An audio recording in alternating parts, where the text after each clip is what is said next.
Hello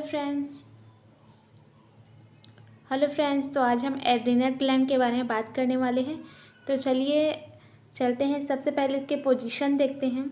तो जो adrenal gland है वो दोनों वृक्क के शीर्ष पर एक टोपी के समान एक एक अधिवृक्क ग्रंथि पाई जाती है जो गाढ़े भूरे रंग की होती है। इसका जो बाहरी भाग है वो मेसोडर्म और आंतरिक जो भाग है वो न्यूरल एक्टोडर्म से बने होते हैं। इसका मतलब ये है कि जो दोनों वृक्क है, मैं इसको जो चित्र है उसमें दिखाना चाहूँगी। जो ये देखो, दोनों वृक्क जो होता है ये वृक्क के ऊपर में एक टोपी के समान संरचना लिए होती है जो कि दो भागों से मिलकर बनी होती है। जो ऊपरी वाला भाग होता है उसको हम कॉर्टेक्स बोलते हैं और जो आंतरिक भाग है उसको हम मेड्यूला बोलते हैं। तो इसका जो बाहरी भाग है, ये जो दिख रहा है, ये जो बाहरी भाग है कॉर्टेक्स, वो मेसोडर्म से बना होता है और जो ये आंतरिक भाग है वो न्यूरल एक्टोडर्म से बना होता है। वहीं ये गाढ़े भूरे रंग का होता है। अब बात करते हैं इसके स्ट्रक्चर की। तो एड्रिनल ग्लैंड है वो मनुष्य में प्रत्येक ग्रंथि 4 से 6 ग्राम की होती है। वहीं संपूर्ण ग्रंथि एक तंतुमय संयोजी ऊतक जो कैप्सूल है उसके आवरण से घिरी रहती है और जो कैप्सूल का अंदर का भाग है वो 2 स्तरों में बटा रहता है।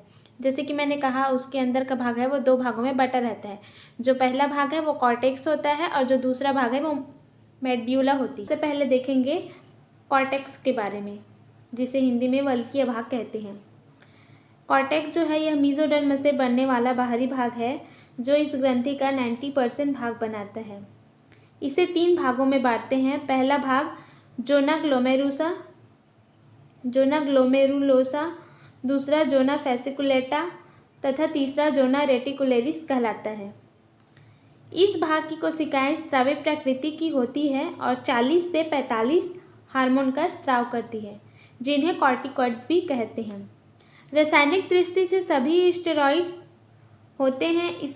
इसके जो हार्मोन्स में से बहुत कम ही है वो सक्रिय होते हैं जिन्हें 4 समूह में बांटा गया है। इसमें कहा यह जा रहा है कि जो कॉर्टेक्स है इसे ये जो है ये 3 भागों से बटा होता है। इसमें कहा यह जा रहा है कि ये कॉर्टेक्स वाला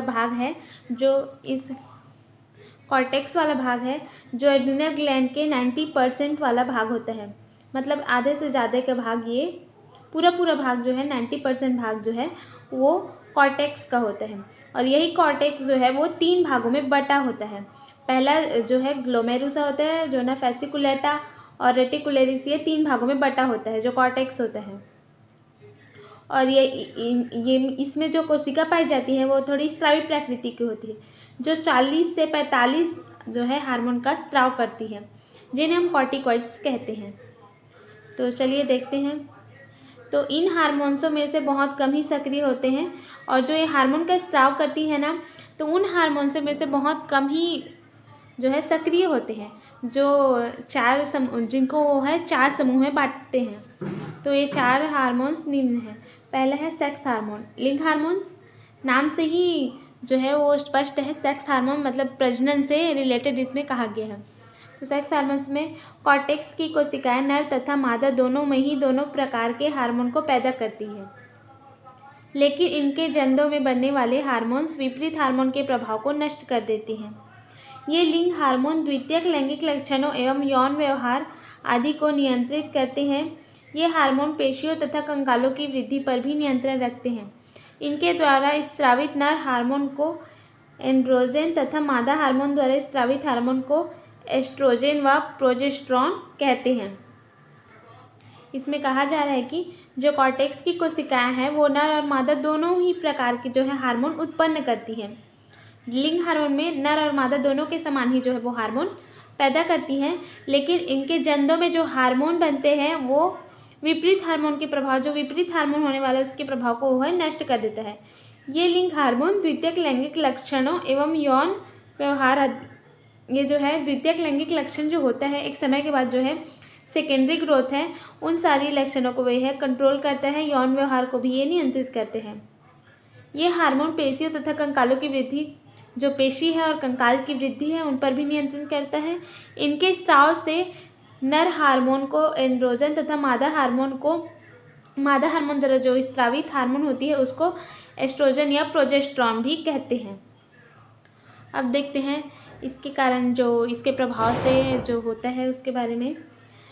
जब छोटे बच्चों में हार्मोन का स्राव बढ़ जाता है, इसमें ये बताया गया है कि जो हार्मोन्स है वो बढ़ने से या कम होने से जो साइड इफ़ेक्ट होते हैं उसके बारे में बताया गया है। जब कोई बच्चों में हार्मोन का स्राव बढ़ जाता है, जो सेक्स हार्मोन्स है उसके स्राव बढ़ जाता है, तो बच्चे कम उम्र में ही जनन की दृष्टि से परिपक्व हो जाते हैं। यदि नर में मादा हार्मोन ज़्यादा बनने लगते हैं तो इसमें मादा कुछ लक्षण दिखने लगते हैं। इसके विपरीत यदि मादा में नर हार्मोन ज़्यादा बनने लगते हैं तो इसमें नर के लक्षण जैसे दाढ़ी मुंछाना आदि दिखने लगते हैं। इस हार्मोन की अधिकता से पेरू नामक जो गांव है, इसमें उदाहरण दिया गया है, इस हार्मोन की अधिकता से पेरू नामक देश की एक लगभग 5 वर्ष की लड़की ने बच्चे को जन्म दिया।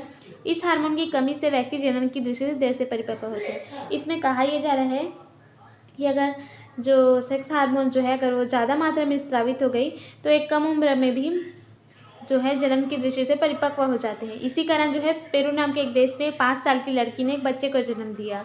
और अगर ये हार्मोन जो है सेक्स हार्मोन जो है वो हार्मोन कम मात्रा में स्रावित होने लगे तो इससे व्यक्ति की जनन की दृष्टि से बहुत देर से जो है परिपक्व होते हैं। यह है जो मैंने बताया था, कॉर्टेक्स का जो है वो 3 भागों में बटा होता है। पहला जोना ग्लोमेरुसा, दूसरा जोना फैसिकुलेटा, जोना रेटिकुलेरिस। इसको जो है एक विस्तृत भी बताया गया है इधर मेड्यूला और कॉर्टेक्स में ये बटा होता है। तो चलिए देखते हैं फ्रेंड्स। तो सेकंड जो हार्मोन्स है वो मिनरलोकॉर्टिकॉइड्स है। ये जो हार्मोन है ये रुधिर में खनिज लवणों की मात्रा को नियंत्रित करते हैं। इसका जो मेन काम है वो खनिज लवणों को जो है वो नियंत्रित करना है। एल्डोस्टेरॉन एक महत्वपूर्ण मिनरलोकॉर्टिकॉइड हार्मोन है जो वृक्क नलिकाओं द्वारा सोडियम और क्लोरीन आयन के अवशोषण का नियमन करता है। तीसरा जो है वो कॉर्टिसोन है। ये शरीर में प्रोटीन के उपापचय को प्रभावित करता है। ये इसमें कहा जा रहा है कि ये शरीर में जो है प्रोटीन का जो उपापचय है उससे रिलेटेड है और उसको प्रभावित करता है। अब चौथा जो है वो ग्लूकोकॉर्टिकॉइड्स है। ये शरीर में ग्लूकोज, प्रोटीन और वसा के उपापचय को नियंत्रित करते हैं। जो ग्लूकोकॉर्टिकॉइड्स है वो हमारे जो बॉडी में है ग्लूकोज, प्रोटीन और वसा का जो उपापचय है उसको नियंत्रित करता है। साथ ही ये जो है यकृत में ग्लूकोज से जो ग्लूकोजन बनने की प्रक्रिया है उसका भी नियंत्रण करता है। ये शरीर में इलेक्ट्रोलाइट्स के वितरण तथा जल व लवणों के संतुलन का भी नियंत्रण करते हैं। पीयूष ग्रंथि का एड्रीनोकॉर्टिकोट्रॉफिक हार्मोन कॉर्टेक्स के हार्मोन स्रावन पर नियंत्रित रखते हैं। यदि शरीर से एड्रीनल ग्रंथि का कॉर्टेक्स निकाल दिया जाए तो पापचय क्रिया अव्यवस्थित हो जाती है और उस व्यक्ति को एडीसी रोग हो जाता है। कॉर्टेक्स के हार्मोन की अधिकता से सामयिक लैंगिक परिपक्वता आती है। यहाँ तक कि विपरीत लिंग हार्मोन देकर लिंग परिवर्तन भी किया जा सकता है। ये जो हार्मोन है इसमें कहा जा रहा है कि यदि शरीर से एड्रीनल का कॉर्टेक्स निकाल दिया जाए, जो हमारी बॉडी है उसे कॉर्टेक्स निकाल दिया जाए तो व्यक्ति में जो पापचय की क्रिया, चूँकि ये बहुत सारी पापचय क्रिया को नियंत्रित करता है तो वो बहुत सारी पापचय क्रिया अव्यवस्थित हो जाएगी और व्यक्ति जो है उसको एडीसी रोग हो जाएगा।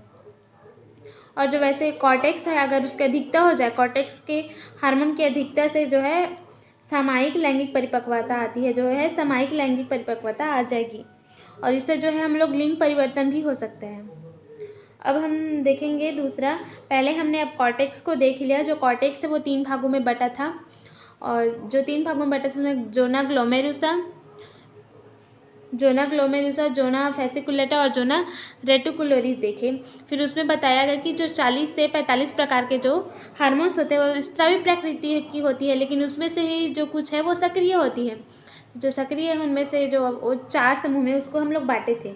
तो जो हम लोग पहले बांटे थे वो सेक्स हार्मोन था, दूसरा मिनरलोकॉर्टिकॉइड्स, तीसरा जो था वो कार्टिसोन और चौथा जो था वो ग्लूकोकॉर्टिकॉइड्स।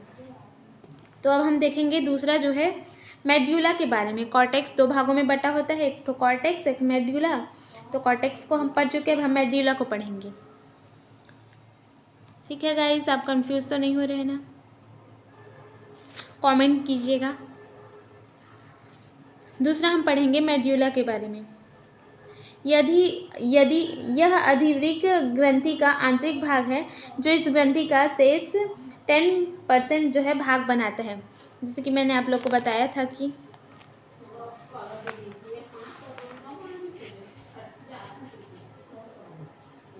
मैंने बताया था जो कॉर्टेक्स है ये 19% भाग है, और ये जो दिख रहा है छोटा सा ये मेड्यूला है, ये ओनली 10% भाग जो है वो बनाता है, मतलब ये बहुत कम मात्रा में पाया जाता है।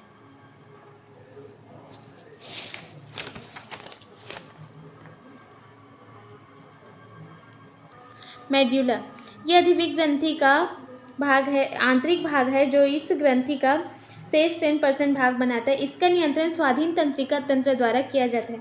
जैसे कि मैंने बताया था जो आंतरिक भाग है वो न्यूरल एक्टोडर्म से बना होता है, तो इसका जो है नियंत्रण स्वाधीन तंत्रिका तंत्र द्वारा किया जाता है, और भ्रूणीय अवस्था में यह न्यूरल भाग से विकसित होता है। इसमें 2 प्रकार की कोशिकाएं पाई जाती है, बड़ी कोशिकाएं गुच्छों में तथा जो छोटी कोशिकाएं वो पंक्तियों में व्यवस्थित होती है। इस भाग की कोशिकाएं टायरोसिन अमीनो अम्ल से 2 प्रकार के हार्मोन बनाती हैं। तो इसमें भी ये 2 प्रकार के जो है इनकी जो कोशिकाएं हैं इसमें भी 2 प्रकार के जो है बटे रहते हैं। पहली जो है वो बड़ी होती है, बड़ी कोशिकाएं वो गुच्छों में, और जो छोटी कोशिकाएं होती है वो जो है पंक्तियों में व्यवस्थित होती है। और इस भाग की जो कोशिकाएं हैं वो टायरोसिन अमीनो अम्ल से 2 प्रकार के जो है हार्मोन को बनाती है। तो पहला जो है वो एड्रीनेलिन हार्मोन है, पहला जो है हम एड्रीनेलिन पढ़ते हैं। यह हार्मोन आरेखित पेशियों को उत्तेजित करता है। ये जो है आरेखित पेशी है उसको उत्तेजित करते हैं, जिससे शरीर के बाहर तथा अंदर की ओर रुधिर कोशिकाओं के दीवार संकुचित हो जाते हैं, जिसके फलस्वरूप रुधिर दाब बढ़ जाता है। हृदय तेजी से धड़कने लगता है, शरीर के रोम खड़े हो जाते हैं, पुतली फैल जाती है, पसीना आने लगता है, आंसू गिरने लगते हैं, रुधिर थक्का तेजी से बनता है तथा श्वसन की दर बढ़ जाती है। इन सब कारणों को एक साथ डर जाना कहते हैं। वास्तव में यह तब होता है जब कोई संकट आ जाता है, उस समय अचानक एड्रीनलिन का स्राव तेजी से होने लगता है, जिससे उपर्युक्त लक्षण दिखाई देने लगते हैं। ये जो है एड्रीनलिन, इसमें होता ये है, ये जो है आरेखित पेशियों को उत्तेजित कर देता है, जिसके कारण जो है शरीर के बाहर और अंदर में है वो रुधिर कोशिकाएं वो संकुचित हो जाती है, उसकी दीवार संकुचित हो जाती है, जिसके कारण ये सारी घटनाएं होती हैं।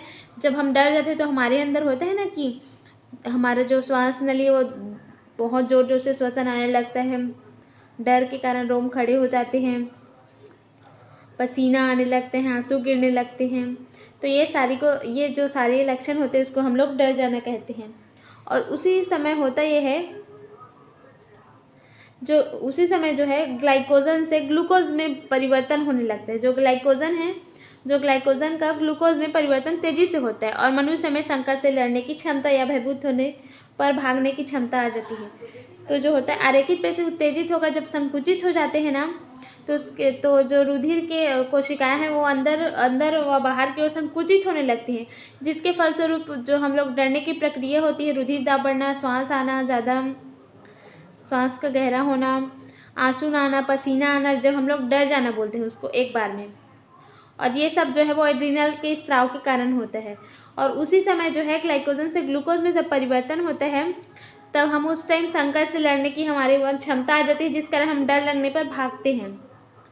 जिस कारण इस हार्मोन को संकटकाली हार्मोन भी कहते हैं। अब हम देखेंगे नॉन एड्रीनेलिन। ठीक है, ये एड्रीनेलिन के समान ही कार्य करता है, ये भी जो है एड्रीनल के समान करता है, लेकिन इसके प्रभाव से रुधिर कोशिकाएं संकुचित होने के बजाय और फैल जाती है, जिससे हृदय गति तेज नहीं होती और न ही रुधिर दाब बढ़ता है। इस प्रकार हम देखते हैं कि जो एड्रीनलिन है वो नॉन एड्रीनलिन एक प्रकार से स्वाधीन तंत्रिका तंत्र की सहायता करते हैं।